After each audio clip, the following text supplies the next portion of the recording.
अस्सलामुअलैकुम वरहमतुल्लाहि वबरकातुहू। उसने नकाब उतारा तो पसीने से शराबूर चेहरे पर परेशानी के वाजिया आसार थे। हवा लगने से हवास कुछ बहाल हुए तो बोली, आपा आज तो मैं आपसे तवीज लेकर ही जाऊंगी। इस दफा तो उन्होंने बेरुखी की हद ही कर दी है। मायके से पूरे 7 दिन बाद लौटी थी। मुझे देखकर खुश होने के बजाय उनका चेहरा मुरझा सा गया है और उनके मुंह से ये अल्फाज फिसल ही गए कि आखिर छुट्टी खत्म हो गई। 4 दिन की चांदनी फिर अंधेरी रात। आपा ने जिंदगी की 35 से ज्यादा बहारें देख लेने वाली नेक परवीन की तरफ देखा, कुछ लम्हे तौकफ किया और फिर सोचते हुए कहा, अच्छा, तुम हर दफा जिद करती हो कि तुम्हें तावीज दूं और मैं हर दफा कहती हूँ कि कुछ अमली तरकीब लड़ाओ और अपने शौहर का दिल जीतने की कोशिश करो। लेकिन आज मैं तुम्हें तावीज दूंगी, जरूर दूंगी, मगर एक शर्त पर। वो बोली, मुझे आपकी हर शर्त मंजूर है। चुनाचे उसने इसे थोड़ी बड़ी लेकिन पुरइत्माद आपा ने कहा, शर्त सिर्फ ये है कि तुम इसे घर जाकर खोलोगी। इस पर तरकीब इस्तेमाल लिखी होगी। इसे तुम बिल्कुल उसी तरकीब के साथ इस्तेमाल करना। नेक परवीन ने वादा किया।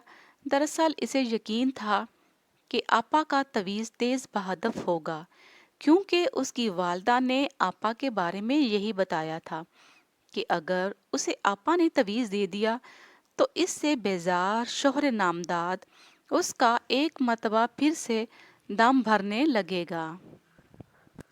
आधे घंटे के बाद आपा ने उसे एक कागज दिया तो इसका यही जी चाहा कि वो इसे अभी पढ़ ले, लेकिन वो वादे के मुताबिक अपने घर जाकर ही देख सकती थी।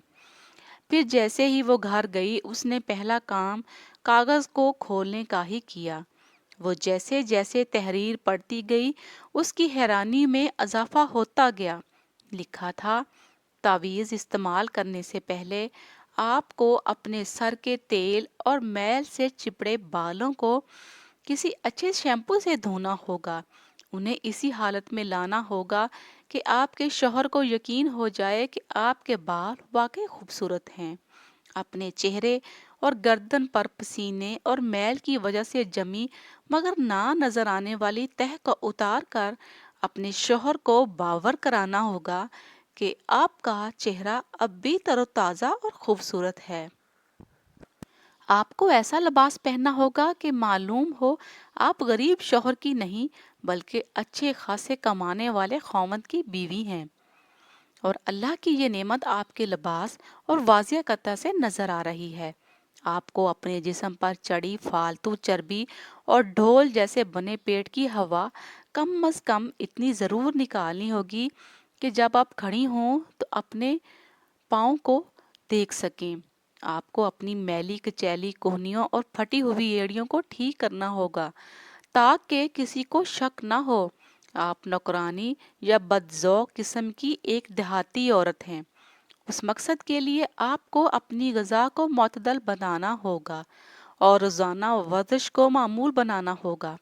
इसके बाद वो तावीज़ को खोल रही थी जिसकी तरकीब इस्तेमाल उसने पढ़ी थी। कागज के टुकड़े पर तवीज़ की इबारत उसके लिए फिर हैरत के मजीद दरवाजे खोल रही थी। ये कोई जंतर मंतर के अल्फाज नहीं थे बल्कि सादा जुबान में वाजिया तौर पर लिखा था। तरकीब पर अमल करने के लिए कम अज कम 6 माह बाद अपने शौहर के सामने जाइए और कहिए, क्या मैं वो नहीं हूँ जिसे आपने पसंद करके शादी की थी? क्या हुआ जो मैं बच्चों को संभालने और सास ससुर की खिदमत में ज्यादा मसरूफ होकर ये भूल गई थी कि आपने तो एक खूबसूरत लड़की पसंद की थी। मैली कचैली पुरानी वज़ा कता की औरत नहीं। मैं आपको मर्द के बजाय एक फरिश्ता समझने की गलती पर माफ़ी चाहती हूँ। नेक परवीन तवीज़ पढ़कर अपने आप को पुलिस रात पर खड़ी महसूस कर रही थी। मज़ीद अच्छी वीडियोस के लिए हमारे चैनल को लाजमी सब्सक्राइब करें, लाइक और शेयर भी करिएगा। शुक्रिया।